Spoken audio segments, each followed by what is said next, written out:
Hola a todos y bienvenidos a este nuevo seminario online de la Ferrer. Yo soy Gemma Rodrigo y soy la responsable del área de actividad de agua y disotermas de sorción. Y para los que no nos conozcáis, la Ferrer es el distribuidor en España y Portugal de Aqualab, que es el nombre que tiene la división de alimentos de Mita Group. Aqualab está especializado en el parámetro de actividad de agua. Hace muchos años que fabrica medidores de actividad de agua y también siempre ha ido innovando en las aplicaciones del parámetro, tanto en industria alimentaria, farmacéutica, cosmética. Y desde hace unos años diseñó un generador de isotermas de sorción y que ha supuesto un gran salto cualitativo en el conocimiento de la humedad, o lo que hace más bien el agua en los productos al relacionar la humedad y el contenido de actividad de agua. El contenido de humedad y la actividad de agua. Y esto es un poco de lo que vamos a hablar hoy, como la estabilidad de los productos en polvo, sobre todo cómo se afecta la fluidez y el apelmazamiento. La actividad de agua y las isotermas de sorción son un método muy simple o relativamente fácil y sencillo para poder controlarlos. Entonces, el contenido, la presentación está organizada en los 5 principales problemas que tienen los productos en polvo, que serían pues, el apelmazamiento y la formación de grumos, la migración de humedad, la higroscopicidad, la temperatura y la evaluación de la estructura. Esto es de lo que vamos a hablar hoy. Todos estos puntos, entre ellos, están asociados, aunque hablemos de ellos por separado. Es decir, la migración de humedad producirá un apelmazamiento. Al mismo tiempo, un cambio en la temperatura puede provocar una migración de humedad. Entonces, no hay que pensar en ellos de forma separada o aislada, sino que hay que pensar en ellos de forma conjunta. El apelmazamiento, la formación de grumos, terrones, es una transformación no deseable o muy indeseable de los productos en polvo. Y es un problema muy común en numerosas industrias, tanto los detergentes, alimentos, farmacia, fabricación de fertilizantes, productos químicos en general. Por definición, el apelmazamiento se considera como una agregación bastante perjudicial y que hace que un producto que sea fluido pase a ser un sólido. La cantidad de material apelmazado varía. Pueden formarse grandes grumos que se rompen con relativa facilidad, incluso la delicuescencia o disolución irreversible de las partículas o su recristalización, y que ya no son representativas del material original. Las condiciones ambientales influyen mucho en estos procesos de apelmazamiento o de pérdida de la capacidad de la fluidez de los productos. Y por lo general, aquí, las etapas de un proceso de apelmazamiento están descritas, se ven en la imagen de la diapositiva. Y están afectadas por numerosos factores, como pueden ser la forma, el tamaño de la partícula, la presión que se ha aplicado, el valor de actividad de agua que tiene el producto, su composición química. Entonces, es un tema, el apelmazamiento es un tema que es relativamente complicado porque existen muchos mecanismos y factores que influyen en esta transformación, y en la presentación de hoy nosotros vamos a hablar del apelmazamiento visto desde el punto de vista de la incorporación de humedad, con lo que está relacionado con la humedad, tanto ambiental como la humedad que pueda proceder de la incorporación de diferentes productos. Hay factores intrínsecos que no podemos controlar, pero que es bueno conocerlos, y luego están los factores extrínsecos, como podrían ser la temperatura y la humedad relativa, que sí que podemos controlarlas o incidir sobre ellas. Entonces, dentro de lo que sería la pérdida de fluidez en un producto en polvo, el apelmazamiento como proceso final va a depender de la actividad de agua, del tiempo y de la temperatura. Y aquí aparecen las etapas de este proceso de apelmazamiento. Primero se produce un humedecimiento, a continuación se producen unas formaciones o uniones que dan lugar a que el producto sea relativamente pegajoso, y a continuación el producto se puede aglomerar, por último compactar, y finalmente puede llegar incluso a delicuescer y solubilizarse. En la siguiente diapositiva aparecen un poco descritas, ilustradas, estas diferentes etapas. En el lateral aparecería, esto es de un artículo de Jairo Paternina, que si os interesa os lo podemos proporcionar, en el que aparecen las diferentes etapas de apelmazamiento de productos en polvo, en el que se ve que el apelmazamiento asociado a la humedad empieza con la formación de lo que se denominan puentes líquidos, porque lo que ocurre es que alrededor de las partículas, debido a un aumento en la humedad, en este caso vamos a pensar que es una humedad ambiental, se forman estos puentes líquidos entre las pequeñas, entre las partículas, debido a una condensación capilar. A medida que la humedad puede ir aumentando o aumenta debido a condiciones ambientales, estos puentes líquidos forman puntos de contacto entre las partículas que causan la aglomeración, que sería la siguiente etapa. Y ya por último, el material, todos sus poros, los espacios que hay entre las partículas, lo que hacen a continuación es saturarse, se llenan con agua y se forman terrones. Puede ocurrir también que debido a cambios en las condiciones ambientales, que se descienda la humedad relativa o que aumente la temperatura, esta humedad lo que haga sea disminuir. Con lo cual, estos puentes líquidos, digamos que pueden llegar a hacerse aún mucho más sólidos y causando aún un apelmazamiento mucho más severo, con un aterronamiento mucho más grande. En la imagen aparecen unos extractos que son de manzanilla y té, que teníamos nosotros en el laboratorio y que los sometimos dentro de una caja hermética. Aumentamos la humedad relativa ambiental. Los llegábamos casi a un punto de saturación con una humedad relativa ambiental casi del 100%, y los dejamos dentro de este envase hermético. Al cabo de un tiempo empezamos a ver las fases que se describen aquí. Primero el producto se empezó a aglomerar, por último se volvió muy pegajoso y ya veis que en algunos casos incluso el producto se solubilizó. Esto fue al aumentar la humedad relativa ambiental. Si nosotros ahora hiciésemos el proceso en sentido contrario, posiblemente conseguiremos secar el producto, pero no volveremos a tener el producto en el estado nativo inicial. Las propiedades habrán cambiado. Esto sería a diferentes escalas, y si lo llevamos dentro de un proceso industrial, dentro de una tolva o dentro del proceso de fabricación, pues podemos llegar a tener muchísimos problemas durante el proceso y que sea necesario parar el proceso productivo.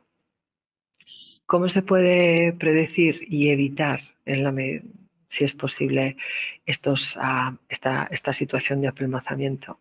Pues como hemos comentado, el apelmazamiento depende de la actividad de agua, del tiempo y de la temperatura, y existe un parámetro que se denomina actividad de agua crítica, del que ahora hablaremos, que nos permite establecer este valor crítico, punto que no se tiene que sobrepasar. Y esto se consigue mediante isotermas de absorción de humedad, concretamente las que se denominan DDI, Dynamic Dew Point Isotherms, que es una tecnología registrada por Aqualab y que permite generar isotermas de muy alta resolución porque tienes muchos puntos. Entonces, para los que no estéis familiarizados con las isotermas, aquí esta es la isoterma de un producto, que en este caso es leche en polvo. En abscisas está la actividad de agua, esa dimensional iba de 0 a 1, y en ordenadas estaría el contenido de humedad.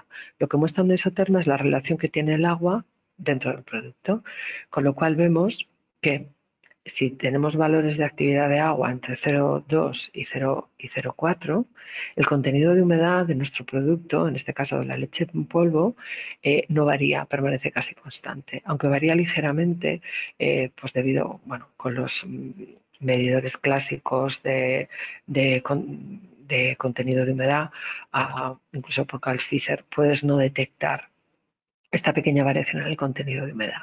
Bien, ¿qué ocurre? Que si mides actividad de agua, puedes ver que este parámetro va cambiando, e incluso a que la curva o esta relación, hay un punto en el que cambia y cambia la pendiente de la curva, y vemos cómo el valor de contenido de humedad va aumentando a una velocidad o con una tasa superior a la que tenía previamente.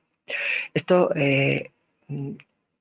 es una isoterma y lo que nos está diciendo es, primero, que el contenido de humedad como parámetro no nos proporciona excesiva información en muchos casos, es mejor la actividad de agua porque es un parámetro que va cambiando para el mismo valor de contenido de humedad y que este punto de inflexión es la actividad de agua crítica o humedad relativa crítica que produce que haya un cambio en el comportamiento del agua en nuestro producto y que si se supera este valor tengamos problemas de apelmazamiento y compactación, mientras que en valores de actividad de agua inferiores el producto fluye con normalidad. Se denomina actividad de agua crítica y también durante toda la presentación hablaremos de ella como humedad relativa crítica, porque la actividad de agua, por definición, es la humedad relativa en estado de equilibrio. Entonces, una actividad de agua, en este caso de 0,4, corresponde a una humedad relativa ambiental del 40%. Con lo cual nos está diciendo que si nuestro producto lo estamos fabricando, envasando, comercializando o almacenando a humedades relativas ambientales superiores al 40%, vamos a tener problemas de apelmazamiento, con lo cual deberíamos de disminuir las condiciones de humedad relativa ambientales en los entornos en los que tenemos este producto.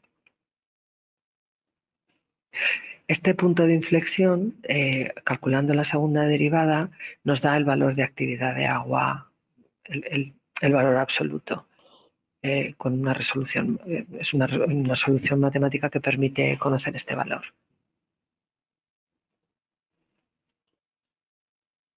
Y estas isotermas y sobre todo estos valores de actividad de agua críticos y de humedad relativa críticos tienen muchas aplicaciones y uno de ellos es predecir la vida útil. Entonces se emplean modelos, en este caso son unos modelos que derivan de la ley de Fick y tienen en cuenta los siguientes parámetros o condiciones iniciales de contorno. El envase entendido como las características del material que estamos empleando para comercializar el producto, el tipo de material que es y sobre todo nos interesa un parámetro que es la conductancia al vapor de agua y las dimensiones que tiene nuestro packaging. Sobre todo nos interesa el área superficial.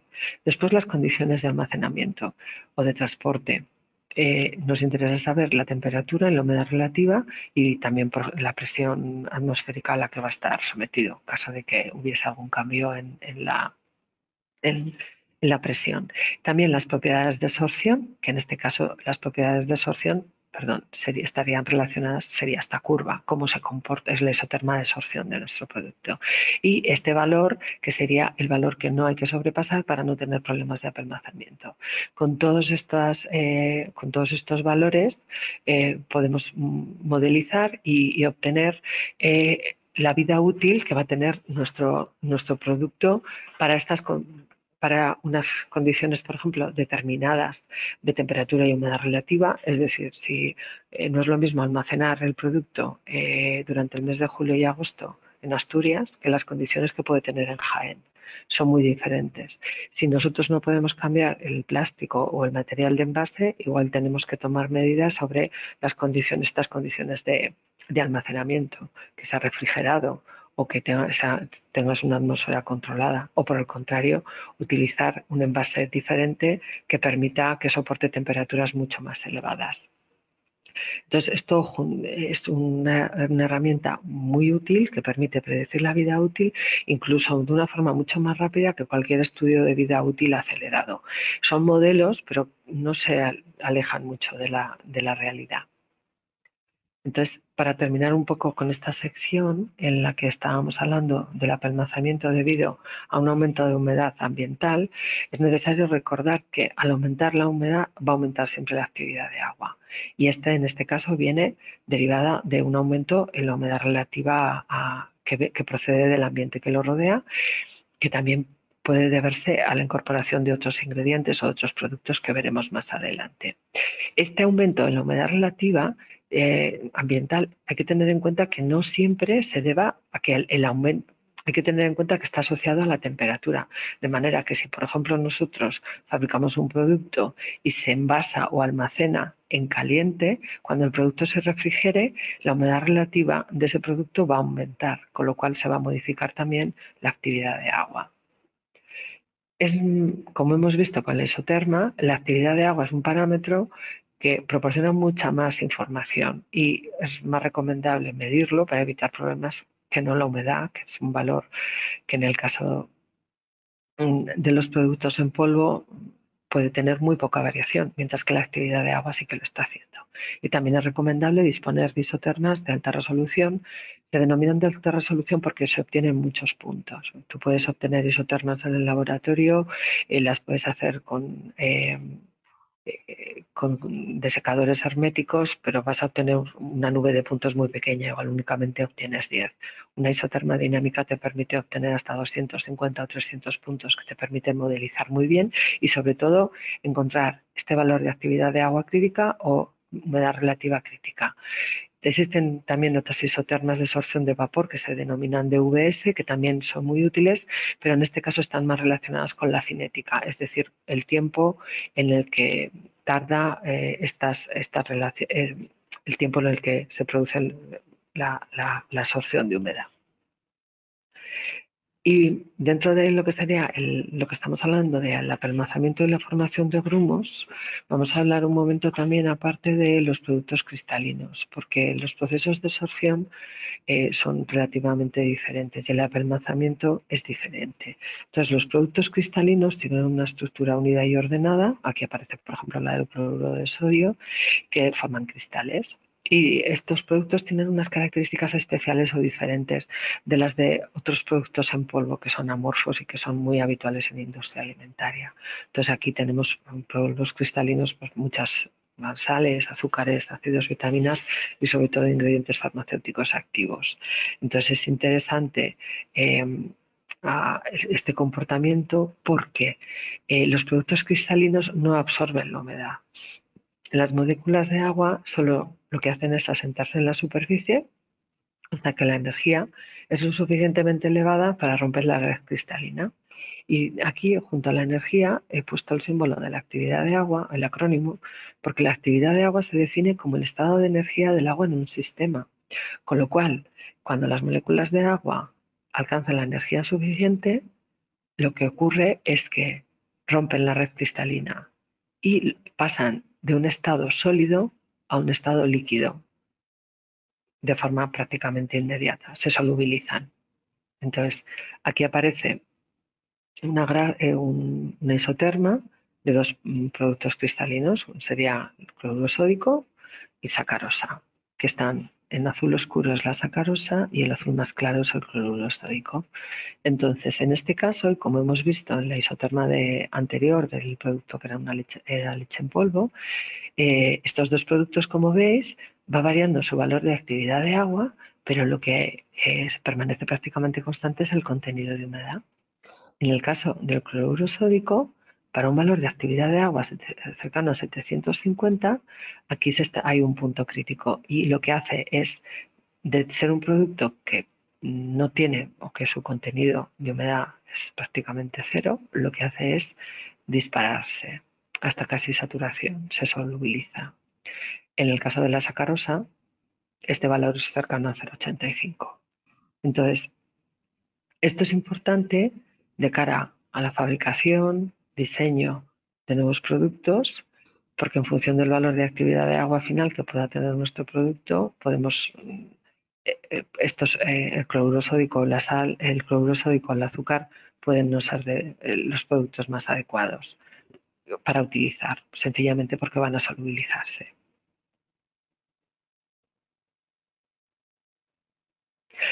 De la misma forma que en el caso anterior hemos visto cuáles serían los mecanismos de apelmazamiento, aquí vamos a ver también el mecanismo de apelmazamiento, en este caso de los cristales. Me ha quedado comentar que este punto en el que se produce esta inflexión, que el producto pasa de ser sólido a solubilizarse, en el caso de los productos cristalinos, en vez de llamarse humedad relativa crítica, se llama humedad relativa de delicuescencia y aparece representada por el acrónimo RH sub 0. Entonces, este mecanismo de apelmazamiento está descrito por estos autores en la revista Powder Technology. La imagen es de esta revista y de este artículo. Y aquí lo que tenemos es un producto cristalino que va a estar en dos escenarios diferentes. Lo vamos a someter o va a estar en una humedad relativa ambiental que es superior a este valor de humedad relativa de delicuescencia. Si fuese, por ejemplo, el cloruro sódico, pues nuestra humedad relativa tendría que ser superior al 75% y si fuese sacarosa a un 85%. Entonces, si el producto se encuentra en esta situación, lo que va a hacer las moléculas de agua es en un primer momento depositarse sobre la superficie y al ser mayor lo que van a hacer es romper la red cristalina y pasar a la siguiente etapa, que es lo que se denomina el puente líquido.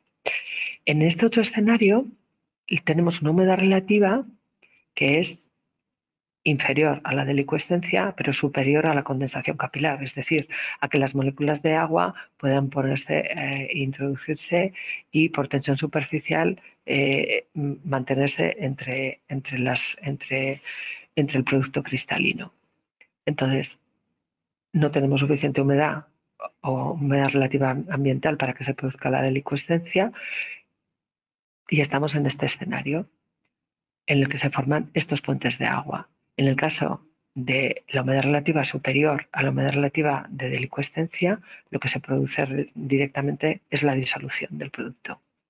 En el caso del puente líquido, en el que la humedad relativa es inferior, el puente líquido se mantiene y a partir de aquí puede haber dos escenarios. Uno de ellos es que, por ejemplo, la humedad relativa disminuya porque aumenta la temperatura, con lo cual este puente de cristal, este puente líquido pasa a ser un puente cristalino y lo que puede producir es la recristalización del producto. Este producto final no tiene nada que ver con el producto nativo. Y hay otro escenario en el que aquí las cosas, hay diferentes hipótesis, no entraré sencillamente porque hay diferentes autores y tienen hipótesis diferentes en los que de alguna manera en este puente de cristal se puede producir un intercambio de masa, pero son hipótesis que todavía no son solamente hipótesis, no hay una situación clara. Y si volvemos a nuestro producto en el que la humedad relativa era superior al valor de delicuescencia, si lo mismo, la humedad relativa ambiental disminuye por el motivo que sea, porque aumenta la temperatura o bien porque utilizamos un desecante, el producto vuelve a recristalizar.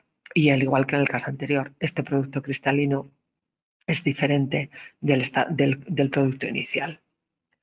A modo de resumen sobre el apelmazamiento de los polvos cristalinos, comentar varias cosas. El tamaño de la partícula sí que influye. Las partículas más pequeñas inducen más a la aglomeración. La forma de las partículas también, a más superficie es más fácil que se produzca el apelmazamiento. El efecto de la temperatura, la temperatura tiene un efecto sobre la humedad relativa. Entonces aquí podemos hablar de la humedad relativa desde dos puntos. El interior, es decir, la temperatura que tiene el producto, al aumentar la temperatura va a aumentar la actividad de agua, mientras que desde un punto de vista externo, normalmente las disminuciones de temperatura ambientales están asociadas con un aumento de la humedad relativa y al revés. Entonces, el efecto de la temperatura hay que tenerlo en cuenta. Esto podría ser, por ejemplo, qué temperatura tiene durante el proceso de fabricación, a qué temperatura podemos llegar a tener nuestros productos o las partículas de cada uno de los componentes, y luego a nivel externo qué ocurre durante lo que sería la etapa pues, de almacenamiento. Y por último, el tiempo. Dentro también comentar una serie de cosas relacionadas con este punto de delicuescencia. Los puntos de delicuescencia de los productos mezclados son siempre inferiores al de los productos individuales. El punto de delicuescencia de las mezclas es independiente de las proporciones de los ingredientes que tengamos. Esto también es una cualidad que deriva de la actividad de agua. La actividad de agua es puramente cualitativa, no es cuantitativa. No por tener más cantidad de producto vas a tener una actividad de agua superior y al revés, al tener menos, inferior.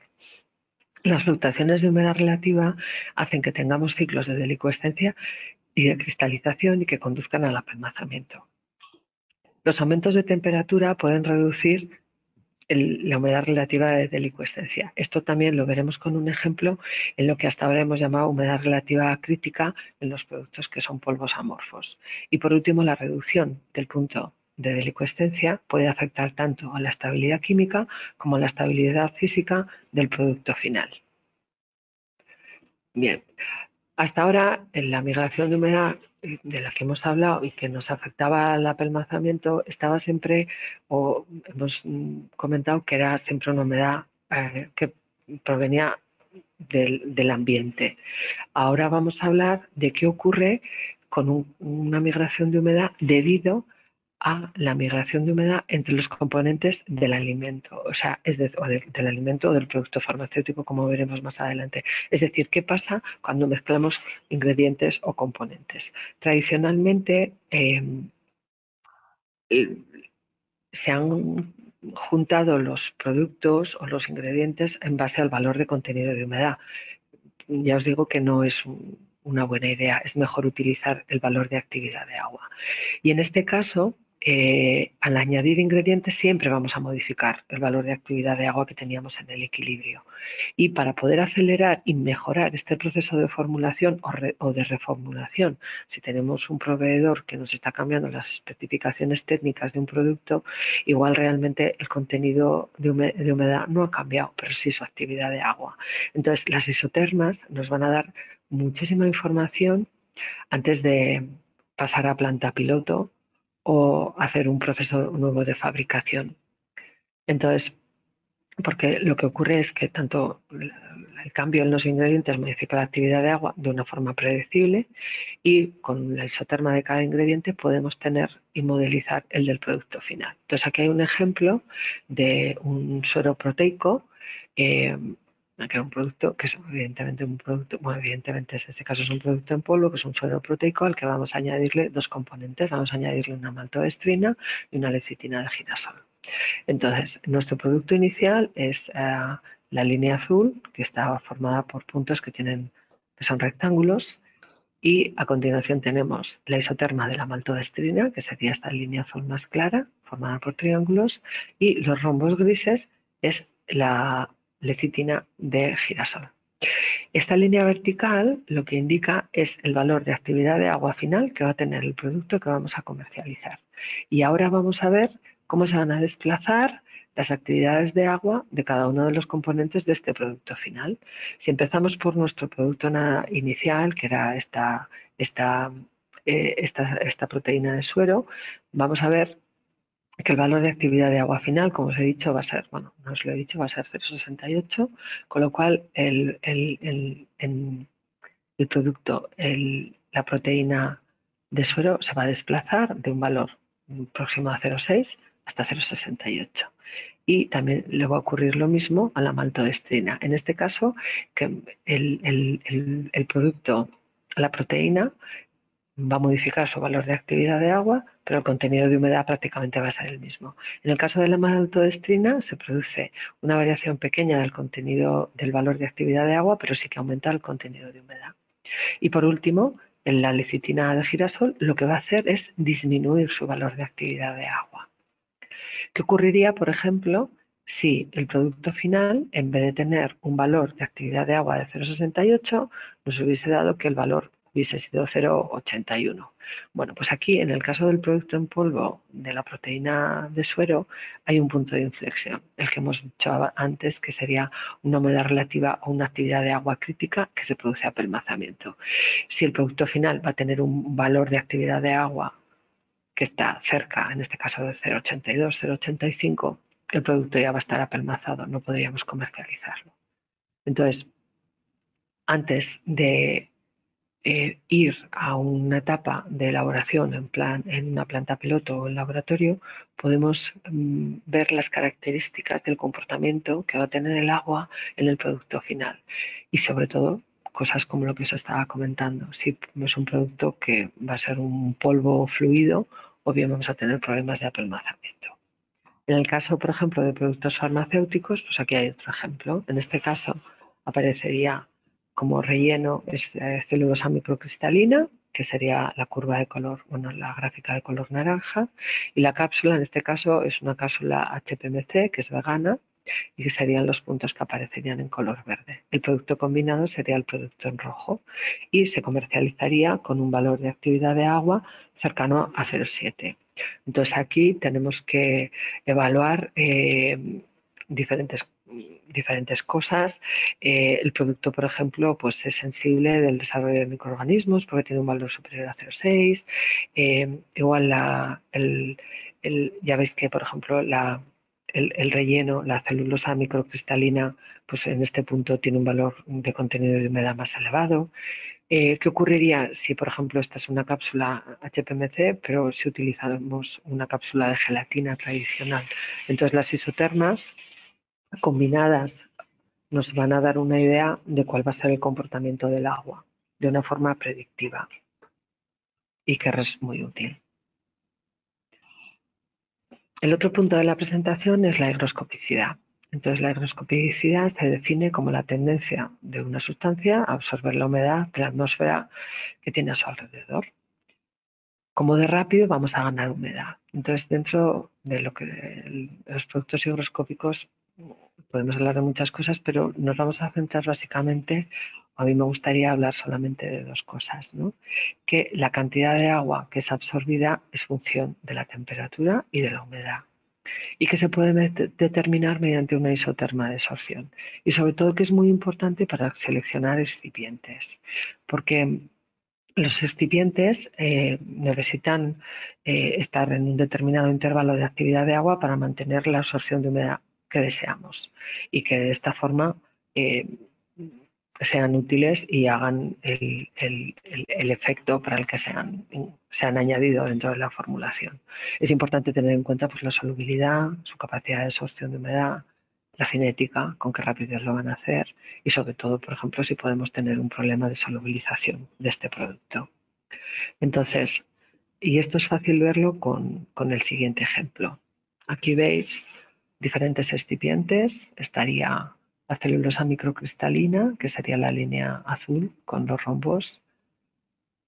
La cross-carmelosa sódica, que sería la línea roja.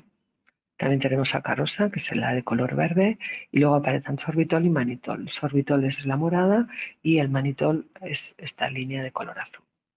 Entonces, ¿cómo evaluamos qué producto es más higroscópico? Un mayor aumento de contenido de humedad indica que el producto es el material más higroscópico. Se puede calcular calculando esta diferencia en contenido de humedad o bien mediante la variación de peso que tenga y así nos permite eh,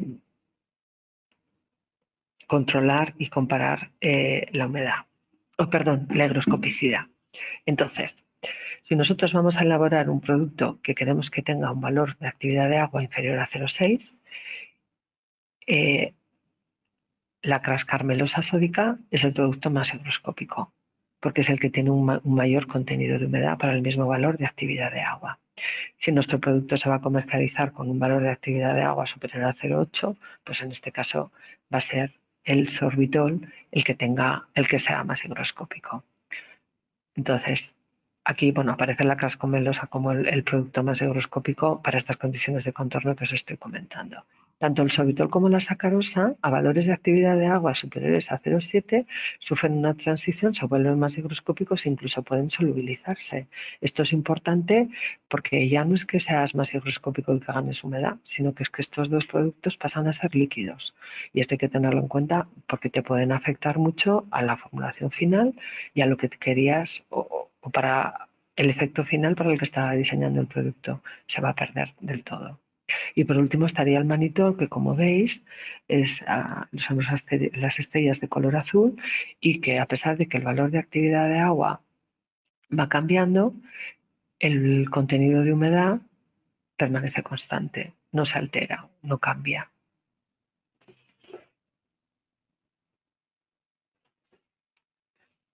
En lo referente a la temperatura,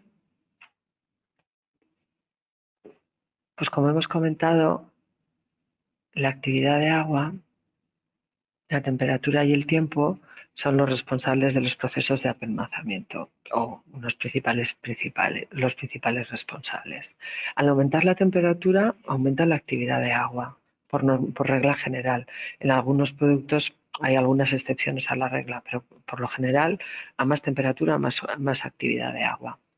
Y disminuye, mientras que disminuye este valor de actividad de agua crítica o humedad relativa crítica.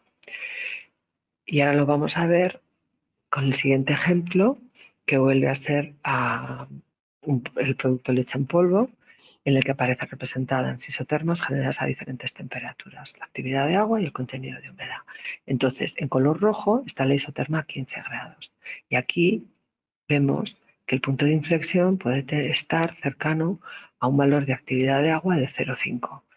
Si la leche en polvo va a estar almacenada a 15 grados, los problemas de apelmazamiento los podemos tener siempre y cuando la humedad relativa ambiental supere el 45% de humedad. O bien lo juntemos con otro producto que tenga un valor de actividad de agua superior y que al juntarlo acabemos teniendo un valor de actividad de agua superior a 0,45. Pero estamos hablando de 15 grados. ¿Qué ocurre si nos desplazamos hacia la izquierda y vamos aumentando de 5 en 5 grados la temperatura hasta que llegamos a la curva que está hecha a 40 grados, que es la de color morado? Pues en este caso el valor en el que se produce esta humedad relativa crítica es para un valor de 0,25. Con lo cual, este producto a condiciones de alta temperatura tiene un umbral muchísimo más bajo que a 15. Y esto nos puede dar idea de posibles problemas que podemos tener, por ejemplo, en verano, si las condiciones de almacenamiento o de transporte de este producto, ya sea como leche en polvo o mezclado con otros componentes, no son las adecuadas. Y para predecir qué puede ocurrir con nuestro producto y cuál es el efecto que tiene la temperatura, se emplea la ecuación de Clausius-Clapeyron y 3 isotermas obtenidas a diferentes temperaturas. Y a partir de aquí se puede saber si la relación,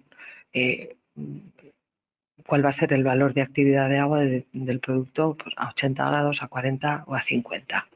Y de esta forma adelantarnos y conocer mejor el comportamiento.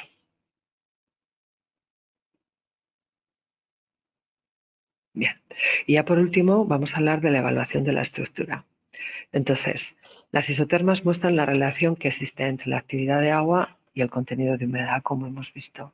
Esta relación se basa en la estructura del producto, como hemos podido ver, por ejemplo, en los productos cristalinos.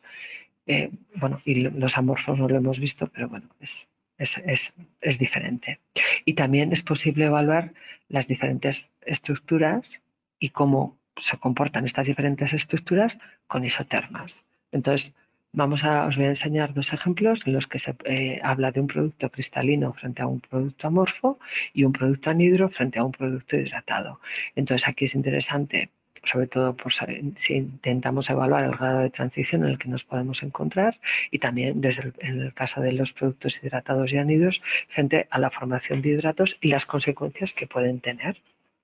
Entonces, en el caso de los productos cristalinos frente a amorfos, aquí hay un ejemplo de una sacarosa cristalina y sacarosa amorfa. La sacarosa cristalina es la línea azul más clara, más oscura, perdón, y lo mismo que estamos viendo, valores de actividad de agua y valores de contenido de humedad. En el caso de la sacarosa cristalina, el valor de actividad de agua va cambiando hasta que llegamos a una humedad relativa crítica de delicuescencia, una RH0, en el que el producto prácticamente se solubiliza. En el caso del azúcar amorfo, que sería esta línea azul que es más clara, este azúcar amorfo, por ejemplo, puede ser algodón de azúcar, del que podemos encontrar en las ferias, tiendas de gominolas. Entonces, este comportamiento que tiene es totalmente parecido y es diferente. Entonces, a valores de actividad de agua superiores a 0,2, aquí se produce un cambio en la pendiente, que sería un valor de actividad de agua crítico, una RC crítica. El producto tiene un cambio de fase, posiblemente pase a estado vítreo y a continuación tiene un comportamiento parecido al del producto cristalino, es decir, va cambiando el valor de actividad de agua, pero el contenido de humedad permanece prácticamente constante, hasta que en este caso para un valor cercano a 0,8 el producto tiene una RH 0 o un valor, un punto de delicuescencia en el que se solubiliza totalmente, al igual que el producto cristalino. ¿Cuál sería el comportamiento, por ejemplo, de un producto que tenga 50% de azúcar cristalino y 50% de azúcar amorfo? Pues en este caso sería la línea de color naranja o amarillo, en el que veis que justamente es una línea que está a medias entre los dos estados, entre el cristalino y amorfo. Y la verdad es que sí que tiene bastante sentido que el producto se comporte de esta manera.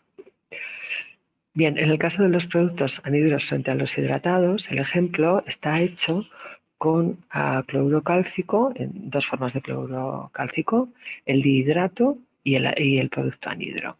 El dihidrato es esta línea amarilla y el anhidro es la línea de color marrón. Entonces, esto es un proceso de sorción, una isoterma de sorción de humedad, actividad de agua, contenido de humedad, y el producto va ganando humedad. Pero aparecen estos puntos que son así, perdón, como tan extraños, ¿vale? Entonces, ¿qué indican? Aquí el producto va ganando humedad hasta que llegamos a este punto en el que la energía, el valor de actividad de agua, es capaz de introducirse en la red cristalina, y lo que hace a continuación el producto es, para el mismo contenido de humedad, disminuye el valor de actividad de agua. A continuación, como el agua tiene suficiente energía, de nuevo, va aumentando el valor de actividad de agua para el mismo valor de contenido de humedad hasta llegar al siguiente punto. En el caso del dihidrato, el comportamiento es igual. Aumenta el valor de actividad de agua hasta un punto, se estabiliza, el valor de actividad de agua disminuye, mientras que el contenido de humedad se mantiene constante y vuelve al valor inicial. Ahora vamos a ver otra diapositiva en la que aparecen por separado el cloruro cálcico dihidrato y el anhidro. Y aquí lo que está representado es el proceso de sorción, porque todas las isotermas que hemos visto hasta ahora son de sorción, es decir, qué le pasa al producto a medida que va ganando, aumentando la actividad de agua y el contenido de humedad.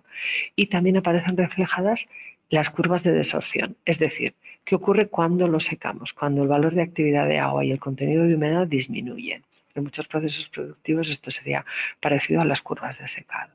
Entonces, en el caso del producto dihidrato, bueno, va ganando humedad, tiene diferentes puntos de inflexión, cambios texturales, transiciones, aumenta el valor de actividad de agua y el contenido de humedad hasta un punto en el que ya se satura y no hay más aumento. Y a partir de aquí el producto se seca. Si os fijáis, en el producto dihidrato, en el secado, va disminuyendo actividad de agua y contenido de humedad hasta llegar al punto inicial de partida. El producto cloruro cálcico dihidrato tiene el mismo valor de actividad de agua y contenido de humedad de partida, igual que el producto nativo. En el caso del producto anhidro, el proceso de sorción va disminuyendo y se para. Y aquí veis que hay una diferencia hasta de un 25% en contenido de humedad o de peso. Entonces, esto es importante tenerlo en cuenta de cara a la incorporación, por ejemplo, de excipientes o de diferentes productos, porque en función del material que estemos introduciendo en el proceso, vamos a tener comportamientos muy diferentes y vamos a tener en este caso una disminución del contenido de humedad frente al producto nativo. Estos procesos de sorción y de desorción cuesta, o sea, de forma en la naturaleza o de forma estándar, cuesta obtenerlos, no es algo que se produzca en 10 minutos ni en 3 horas, o sea, son procesos largos que pueden tardar meses en producirse, pero es importante tenerlos en cuenta.